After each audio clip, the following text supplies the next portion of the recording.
dog days of July. There's not a ton of things going on. We just got back from a family reunion, but I wanted to show you some of the irrigation that we do here on our farm. It's not as obviously as nice as a lot of farms have irrigation. We just irrigate out of ponds, and we have 3 ponds around the farm that we pump water out of, and we do that with these pumps right here. A lot of people will pump out of rivers or pump out of wells that go down into the aquifers and give water.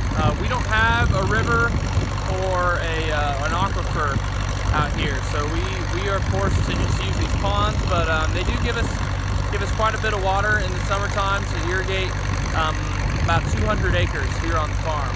And so I'm going to give you just a glimpse into what the process is here. So this is an irrigation pump that my dad built. I think maybe 15 years ago, 20 years ago, I'm not exactly sure. But it's basically sucking the water out of the pond, sending it up these pipes, and out to this pivot over here.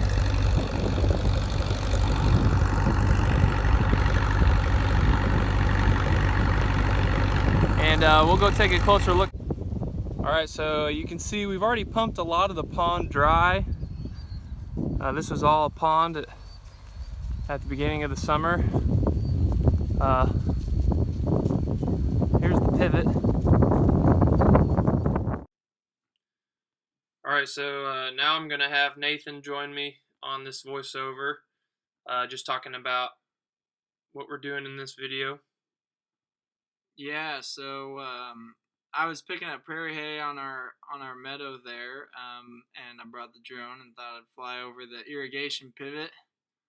So here you see it running, and we have 2 irrigation pivots on our farm. They're both center pivots, and we pump out of our lagoon that drains the cattle feedlot, and then just out of a large pond next to our farm. Here you see I was scaring all the birds off of. They must go sit on the pivot because it's nice and cool, but then I scared them all off with the drone. I thought it was kind of funny. Explain what a center pivot is.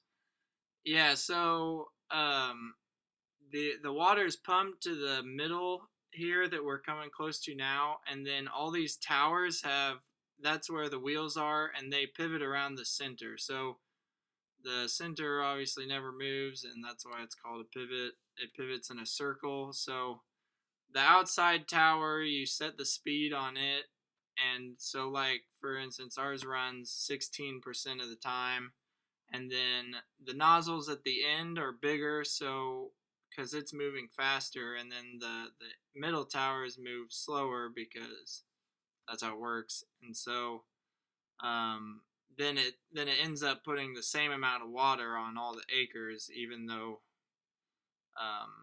the towers are moving different speeds. And what is the value of irrigation? Irrigation is really important because like this time of year we don't get much rain, especially this year. We've had a whole bunch of 100-degree days and not much rain, and so our dry land is drying down pretty quickly, while our irrigated acres are able to grow taller and just produce more.